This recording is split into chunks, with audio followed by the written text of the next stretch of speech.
ఆంధ్రప్రదేశ్లో రాజకీయ కక్ష సాధింపు చర్యలకు దిగిన చంద్రబాబు తన దమనకండను మరో స్థాయికి తీసుకెళ్లారని వైసీపీ అధినేత జగన్మోహన్ రెడ్డి తెలిపారు. ఒక నియంతలా వైసీపీ కేంద్ర కార్యాలయాన్ని బుల్డోజర్లతో కూల్చివేయించారని ట్విట్టర్ వేదికగా విమర్శించారు. ఆంధ్రప్రదేశ్లో రాజకీయ కక్ష సాధింపు చర్యలకు దిగిన చంద్రబాబు తన దమనకండను మరో స్థాయికి తీసుకెళ్లారు.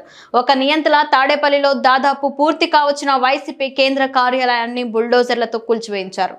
హైకోర్టు ఆదేశాలను బేఖతరు చేశారు. రాష్ట్రంలో చట్టం, న్యాయం పూర్తిగా కనుమరిగిపోయాయి.